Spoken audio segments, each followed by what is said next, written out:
여자가 그 나무를 본즉 먹음직도 하고 보암직도 하고 지혜롭게 할 만큼 탐스럽기도 한 나무인지라. 여자가 그 열매를 따먹고 자기와 함께 있는 남편에게도 주매 그도 먹은지라. 아멘. 오늘 말씀의 제목은 하나님의 불가능입니다. 우리가 사도신경으로 신앙을 고백할 때마다 가장 먼저 고백하는 내용이 전능하신 하나님을 향한 믿음이죠. 전능하사 천지를 만드신 하나님 아버지를 내가 믿사오며. 우리가 믿는 하나님은 전능하신 분이십니다. 천지를 창조하시고 죽은 자를 살리시고 없는 것을 있는 것으로 부르시는 전능하신 분이시죠. 자, 그런데 성경을 보면 전능하신 하나님께도 불가능한 것이 있다라고 말씀을 합니다. 하나님의 불가능, 그러니까 좀 불경스러운 느낌이 들 수도 있는데요. 하나님이 하실 수 없는 것이 분명히 있다고 성경은 말씀하고 있어요. 우리가 하나님께서 기뻐하시는 삶, 복된 삶, 승리의 삶을 살기 위해서 이 하나님의 불가능을 살펴보는 것이 필요합니다. 첫째로 하나님께서는 죄를 사랑하실 수 없습니다. 우리 하나님의 중요한 성품은 사랑이죠. 하나님은 사랑이십니다. 하지만 죄는 사랑하실 수 없는 거예요. 사랑하실 수 없는 정도가 아니라 미워하십니다. 왜? 하나님은 거룩하시기 때문이죠. 요한복음 3장 16절에 하나님이 세상을 이처럼 사랑하사 독생자를 주셨으니, 하나님은 이 세상을 사랑하셔서, 죄 가운데 빠져있는 이 세상을 사랑하셔서 구원하시기 위해 독생자를 주셨습니다. 하지만 세상에 있는 죄를 사랑하신 것은 아니죠. 죄인은 사랑하시지만 죄는 미워하십니다. 우리가 보통 죄라 그러면 이제 윤리적인 죄를 생각하기 쉬운데, 성경에 나오는 죄라는 단어의 원어적인 의미는 화살을 쏘았는데 관역에서 벗어났다, 그런 의미가 있어요. 그러니까 하나님의 말씀이라는 관역에서 벗어난 것이 죄라는 것입니다. 최초의 인간인 아담과 하와가 그 죄를 지었어요. 하나님은 아담에게 이 에덴 동산에 있는 모든 나무의 열매는 너가 먹어도 괜찮은데 저 동산 중앙에 있는 선악을 알게 하는 나무의 열매만은 먹지 말라고 하셨어요. 여러분, 이것은 단순히 어떤 나무의 열매를 먹느냐 먹지 않느냐의 문제가 아니라 삶의 원칙을 정하는 문제였습니다.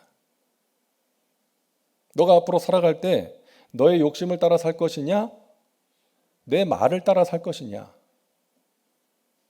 너가 보기에 좋은 대로, 너가 너 인생과 이 세상의 주인이 되어서 하고 싶은 대로, 너가 하고 싶은 대로 살 것이냐, 아니면 나를 주인으로 삼고 내 뜻을 따라 살 것이냐, 이 문제였던 거예요. 하나님께서는 아담과 하와가 자신의 욕심대로가 아니라, 자기 마음대로가 아니라 하나님의 뜻대로 살아갈 때에 복된 삶, 승리의 삶을 살 수 있다는 것을 아셨기 때문에 그렇게 명령하신 것입니다. 그런데 아담과 하와는 하나님의 말씀에 불순종했죠.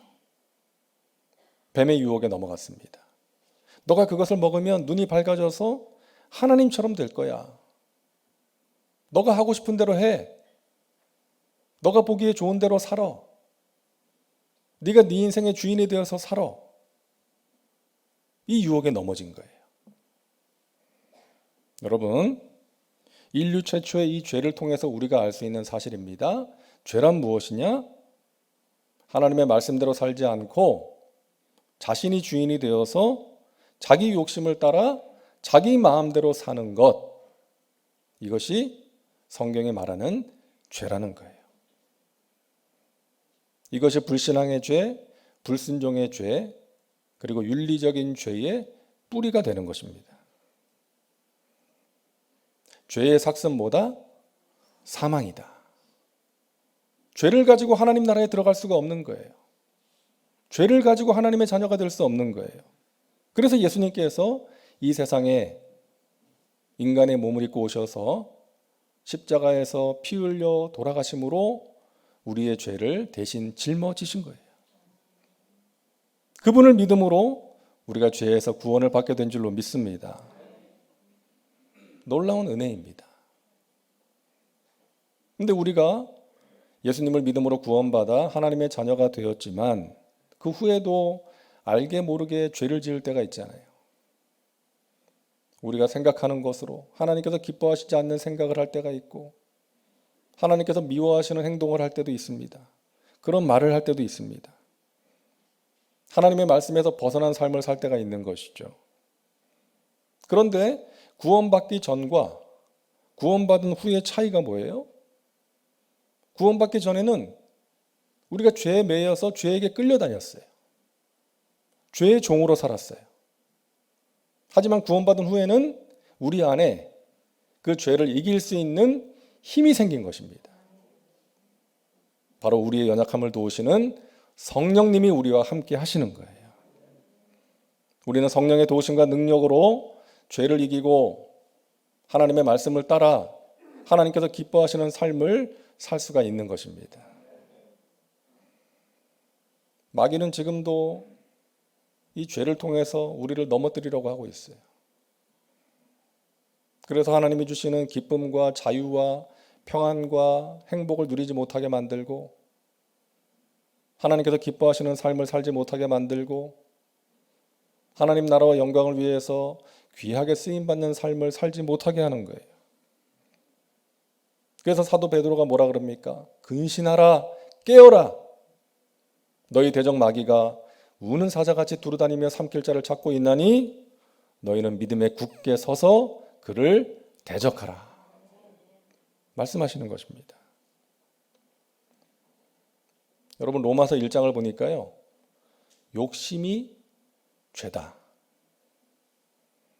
누군가를 시기하고 뒤에서 수근수근 하는 것도 죄다. 남을 비방하는 것도 죄다. 교만하고 자랑하는 것도 죄다. 부모를 거역하는 것도 죄다라고 말씀하고 있어요. 많은 사람들이 죄라고 생각하지 않는 것들 아닙니까?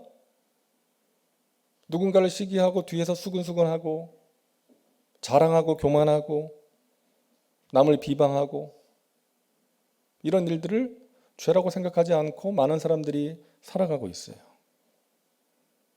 하나님께서는 우리가 이러한 죄에 대해서 민감하기를 원하십니다. 이러한 것들에 대해서 민감하게 반응하는 것을 기뻐하시는 거예요. 여러분 누군가를 험담하면 재밌잖아요. 저만 그런가요? 뒤에서 뭐 친한 사람들하고 아무개를 좀 험담하고 그러면 막 시간 가는 줄 몰라요. 막 열을 올리고 험담을 합니다. 근데 여러분 영적으로 깨어있는 사람은 그러고 나면 마음이 불편해요. 영적으로 안 좋은 것을 느껴요. 하나님께서 기뻐하시지 않는구나 깨닫게 되는 것입니다. 윤동주 시인이 서시에서 그랬잖아요. 하늘을 우러러 한 점 부끄러움이 없기를 잎새에 이는 바람에도 나는 괴로워했다. 우리가 죄에 대해서 이런 자세를 가져야 되는 거예요. 나무를 흔드는 바람이 아니라 잎새에 이는 바람에도 괴로워할 수 있어야 됩니다. 그러기 위해서 하나님과 동행하시기를 바랍니다. 우리가 하나님을 바라보고 하나님과 동행할 때에 죄를 이길 수가 있어요. 민감하게 반응할 수가 있는 것입니다.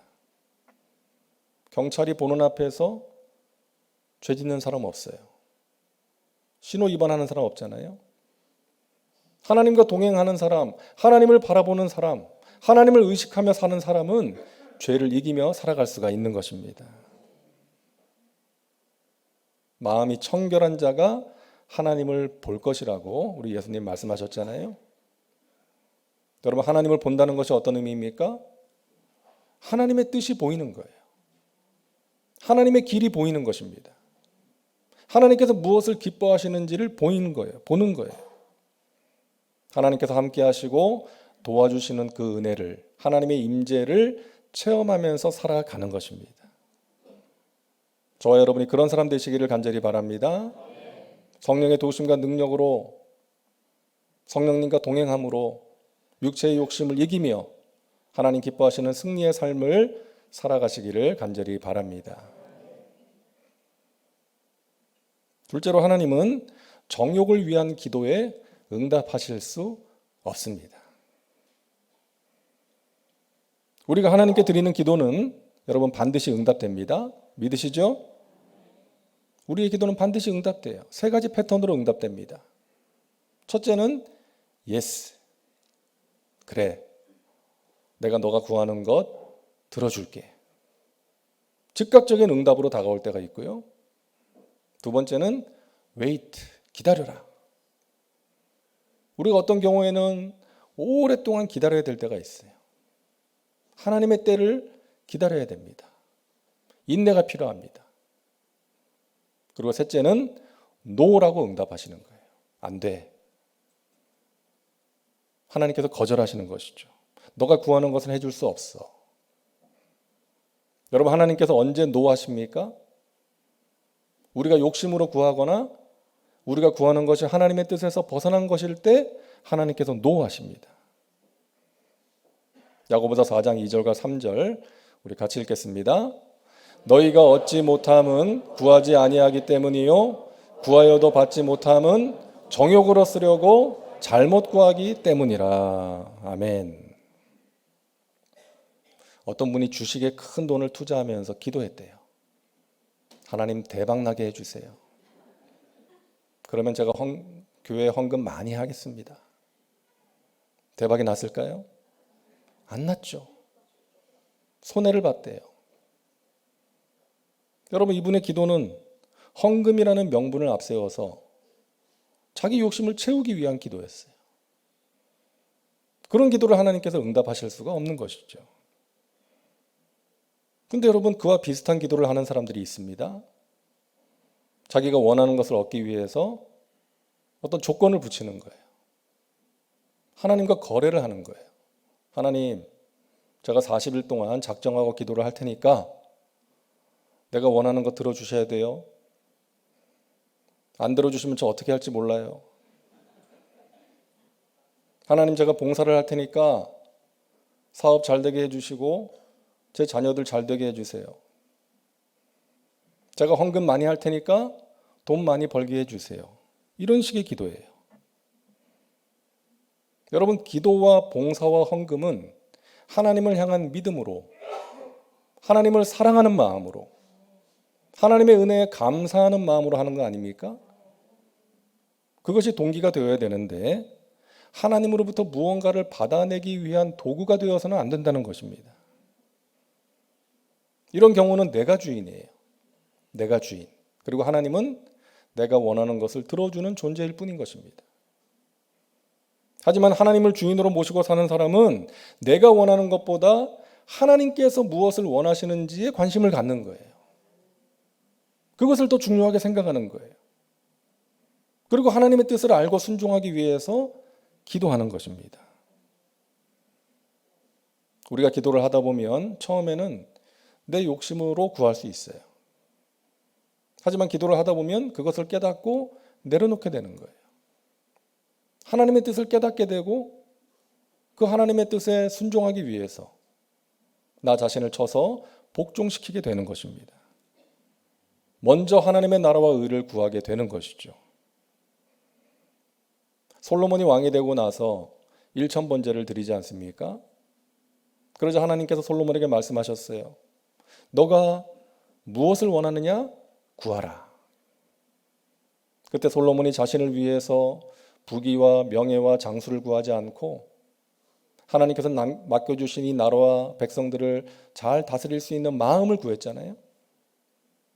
그것이 하나님의 마음에 맞았다고 성경은 말씀하고 있습니다. 그래서 너가 너 자신을 위해서 부귀와 명예와 장수를 구하지 않고 내가 너에게 맡긴 이 나라와 백성들을 위해서 지혜를 구했으니 너가 구하지 않은 것까지 내가 너에게 주마. 하나님의 마음에 맞는 기도를 드렸더니 하나님께서 구하지 않은 것까지 주신 거예요. 생각해 보니까요, 아브라함은요, 부자가 되기를 구한 적이 없어요. 하나님을 향한 믿음으로 말씀에 순종했을 때에 하나님께서 그에게 많은 것을 주신 거예요. 거부가 되게 해주신 거예요. 여러분, 다윗이 왕이 되게 해달라고 구한 적이 있나요? 없어요. 그저 순전한 마음으로 하나님을 찬양하고 하나님 말씀대로 살기 위해서 애쓰고 하나님과 동행했을 때에 하나님께서 다윗을 선택하시고 높이 들어 사용하신 줄로 믿습니다. 요셉이 애굽의 총리 되게 해달라고 구한 적이 없어요. 힘든 중에도 하나님과 동행하고 고난 중에도 최선을 다했을 때 하나님께서 그를 애굽의 총리로 세워서 많은 사람들을 구원하는 은혜의 도구로 사용하신 줄로 믿습니다. 노예 해방을 위한 남북 전쟁 때 처음에 한동안은 링컨의 북군이 계속 밀렸습니다. 남군에게 계속 패했어요. 그러다가 드디어 어느 날 북군의 승리 소식이 들려옵니다. 그 소식을 듣고 링컨의 곁에 있던 어떤 참모가 그랬대요. 각하, 이제 염려하지 마십시오. 하나님은 우리 편이십니다. 저는 하나님께 기도할 때마다 하나님께서 우리 편이 되어 주셔서 전쟁에서 이길 수 있게 해달라고 기도하고 있습니다. 그때 링컨이 그랬대죠. 하나님이 우리 편이 되어달라고 기도하지 마시고 우리가 항상 하나님 편에 서 있게 해달라고 기도하십시오. 우리가 하나님 편에 서 있으면 하나님께서 우리에게 승리를 주실 것입니다. 여러분, 링컨의 말이 우리에게 주는 메시지가 있지 않습니까? 우리가 필요한 것, 우리가 원하는 것을 하나님께 구하는 것은 자연스러운 거예요. 연약한 우리가 전능하신 하나님께 구해야죠. 건강을 구하고 자녀가 잘 되기를 구하고 직장과 사업의 문제를 하나님께 맡겨야 됩니다. 기도해야 돼요. 하지만 그것만 구해서는 안 된다는 것이죠. 하나님께서 무엇을 원하시는지에 관심을 가지고 기도해야 될 줄로 믿습니다. 하나님, 제가 항상 하나님 편에 서 있게 하셔서 하나님의 말씀대로 살아갈 수 있게 하셔서 하나님의 기쁨이 되게 하셔서 하나님이 주시는 은혜와 평강과 신령한 복을 누리며 살게 하여 주시옵소서. 하나님이 주시는 승리의 삶을 살게 하여 주옵소서. 저와 여러분의 기도가 하나님의 마음에 맞는 기도가 되어서 우리가 구하지 않은 것까지 챙겨주시고 공급해 주시는 하나님의 그 은혜를 체험하며 살아가시기를 주님의 이름으로 축복합니다. 셋째로, 하나님께서는 깨어진 관계 속에서 드리는 헌신을 받으실 수 없습니다. 마태복음 5장 23절과 24절 우리 같이 읽겠습니다. 그러므로 예물을 제단에 드리려다가 거기서 내 형제에게 원망 들을 만한 일이 있는 것이 생각나거든 예물을 제단 앞에 두고 먼저 가서 형제와 화목하고 그 후에 와서 예물을 드리라. 아멘. 순서를 말씀하고 있잖아요. 하나님께 예물을 드리려다가 누군가에게 원망 들을 만한 일이 있는 것이 생각이 나거든 예물을 두고 먼저 가서 그 형제와 화해를 하고 돌아와서 예물을 드려라. 우리 하나님은 우리가 예물을 드리거나 하나님을 위해서 어떤 일을 하는 것보다 관계를 더 중요하게 생각하시는 거 아닙니까? 깨어진 관계 속에서 드리는 헌신을 하나님께서 기뻐하지 않으신다는 거예요. 먼저 관계를 회복하고 와서 드리라는 것입니다. 우리가 해야 될 많은 일들이 있지만 그 가운데 가장 중요한 것은 사랑이라는 거예요. 사랑이 제일입니다. 하나님을 사랑하고 이웃을 사랑하는 거예요. 하나님께서는 그것을 원하시는 것입니다. 우리가 하나님을 위해서 많은 일을 하고 하나님께 많은 것을 드리는 것보다 서로 사랑하며 살기를 원하시는 거예요. 우리가 신앙생활을 하다 보면, 교회 공동체 안에서 함께 신앙생활을 하다 보면 때로는 갈등이 생기고 다툼이 생기고 누군가를 미워할 수 있어요. 여러분, 그 위대한 바울 사도도 주님의 복음을 전하다가 심하게 다툰 적이 있지 않습니까? 바나바는 바울이 처음에 회심했을 때 그 바울의 회심을 믿지 않는 성도들에게 적극적으로 나서서 이제 바울의 회심을 증언하고 바울을 도와줬던 사람이에요. 바울과 함께 복음을 전하러 이제 다녔는데 마가를 함께 데리고 갔어요. 그런데 도중에 무슨 이유인지 이 마가가 예루살렘으로 돌아가 버립니다. 아마도 추측하건대 그 길이 힘들어서 견디지 못하고 중간에 포기했던 것 같아요. 그리고 나중에 이제 또다시 선교 여행을 떠나게 되었을 때 바나바는 그 마가를 함께 데리고 가자. 근데 바울은 예전에 함께 하다가 떠났던 그 사람을 어떻게 데리고 가느냐. 옳지 않다. 의견 충돌이 생겨가지고 서로 심하게 다투고 갈라섰어요. 그 결과 바나바는 마가를 데리고 선교 여행을 떠났고 바울은 실라와 함께 선교 여행을 떠나게 된 것입니다. 이 바나바라는 사람은요, 관계 중심의 사람이었어요. 마가에게 한 번 더 기회를 주자. 그가 예전에는 그랬지만 이번에는 잘할 거야. 그가 잘할 수 있도록 우리가 도와주고 격려하면서 하면 되지 않겠느냐. 이런 입장이었고 바울은 사역 중심의 사람이었어요.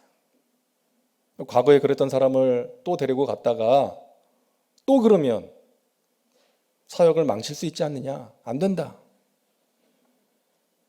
여러분, 어느 말이 맞는 말입니까? 둘 다 맞는 말이에요. 틀린 게 아닙니다. 다른 거예요. 근데 여러분, 그렇게 다투고 갈라섰을 때 바나바나 바울이나 마가의 마음이 편할 리가 없지 않습니까? 하나님의 복음을 전하는데 기쁜 마음으로 할 수가 없는 거예요. 특히 마가가 바울에게 많이 섭섭했을 것 같아요.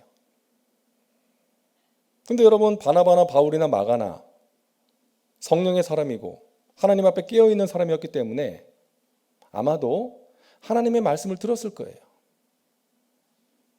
너희들이 나를 위해서 복음을 전하는 사람들인데, 하나님의 사랑을 전하는 사람들인데 너희가 그렇게 다투고 갈라서면 되겠니? 이 하나님의 음성을 듣지 않았겠어요? 그래서 이들이 하나님이 주시는 마음을 따라서 어떤 방식이 되었든 서로 화해를 하고 관계를 회복하지 않았을까 하는 것입니다. 그 사실을 알 수 있는 구절이 있어요. 바울이 감옥 안에서 쓴 골로새서의 마지막 부분을 보면은 바울이 이렇게 말합니다. 나와 함께 갇힌 바나바의 생질 마가, 그렇게 말하고 있어요. 그리고 빌레몬서를 보면은 나의 동역자 마가, 이렇게 말하고 있습니다. 그러니까 마가는요, 나중에 바울의 동역자가 된 거예요. 바울이 감옥 안에 갇혀 있을 때 그의 곁을 지켜주었던 것입니다. 깨어졌던 관계를 하나님이 주시는 마음을 따라서 회복했던 거예요. 사랑하는 여러분, 우리는 동역자들입니다. 우리의 적은 마귀입니다. 우리는 같은 편입니다. 하나가 되어야 됩니다. 한 마음으로 마귀를 대적하고 하나님 맡기신 사명을 감당해야 되는 동역자라는 것을 꼭 기억하시기를 바랍니다. 우리는 서로 아껴주고 도와줘야 돼요. 그리고 원치 않는 어떤 다툼이나 갈등이 생길 때 하나님이 주시는 마음과 하나님이 주시는 지혜와 하나님의 도우심으로 해결해야 되는 것입니다. 쉽지 않다는 거 우리가 다 알고 있죠. 그리고 우리가 몰라서 못하는 거 아니죠. 알지만 실천할 힘이 없는 거예요. 우리의 의지로 잘 되지 않는 일이기 때문에. 그래서 성령의 도우심과 능력이 필요하기에 우리는 하나님께 기도해야 될 줄로 믿습니다. 성령으로 충만해야 되는 거예요. 여러분, 우리는 서로에게 가드레일 같은 존재가 되어야 되겠습니다. 고속도로를 보면 가드레일이 있잖아요. 도로 중앙이나 양편에 이 돌발 상황이 생겼을 때, 사고가 났을 때 차량이 도로에서 벗어나지 않도록 해주는 가드레일이 있어요. 우리가 서로에게 그런 존재가 되어야 됩니다. 살다 보면 믿음의 길에서 이탈하고 싶은 유혹을 느낄 때가 있어요. 특히 믿음이 연약한 사람들, 예배의 자리, 기도의 자리, 봉사의 자리를 떠날 때가 있지 않습니까? 그럴 때에 그 자리를 지킬 수 있도록 도와주고 격려해 주시기 바랍니다. 내가 잘못된 길로 갈 때 정신 차리게 해주고 서로에게 격려해주고 위로해주고 도와주고 예배와 말씀과 기도의 자리를 지킬 수 있도록 인도해주는 그런 귀한 동역자들 되시기를 주님의 이름으로 축복합니다. 여러분, 행복은 관계에서 온다 그랬죠? 아름다운 만남과 관계를 통해서 여러분 행복한 신앙생활 하시기를 바랍니다. 그것이 우리를 향하신 하나님의 뜻인 줄로 믿습니다. 말씀을 마칩니다. 하나님께서 사랑하시는 자녀들에게 복을 주고 싶어 하시는데 주고 싶어도 주지 못할 때가 있다는 거예요. 그것이 하나님의 불가능입니다. 우리가 죄 가운데 빠져 살 때, 또 욕심을 따라 구할 때, 또 누군가를 사랑하지 못하고 미워하고 깨어진 관계 속에 거할 때에 하나님께서 우리에게 복을 주고 싶어도 주실 수가 없다는 거예요. 사랑하는 여러분, 죄를 이기고 하나님의 뜻대로 구하시고 또 서로 사랑하심으로 하나님께서 베푸시는 은혜와 승리의 삶을 살아가는 저와 여러분 모두가 되시기를 주님의 이름으로 축원합니다. 기도합니다. 사랑과 은혜가 풍성하신 하나님, 우리를 사랑하셔서 죄 가운데서 구원해 주시고 하나님의 품 안에 거하게 하시니 감사합니다. 우리가 날마다 영적으로 깨어서 하나님의 말씀대로 행하기를 원합니다. 하나님께서 미워하시는 생각, 말과 행동을 하지 않도록 주님 도와 주옵소서. 내 욕심을 위해서 내 정욕을 따라 구하는 것이 아니라 하나님께서 원하시는 것, 하나님의 뜻을 깨닫고 그 뜻에 순종할 수 있는 믿음의 백성들 되게 하여 주옵소서. 누군가를 미워하는 미움이 있습니까? 관계가 깨어져 있습니까? 하나님 우리를 불쌍히 여겨주시고 회복의 은혜를 베풀어 주시어서 전능하신 하나님께서 주시는 그 은혜와 신령한 복을 풍성히 누리고 나누며 살게 하여 주옵소서. 예수님의 이름으로 기도하옵나이다. 아멘.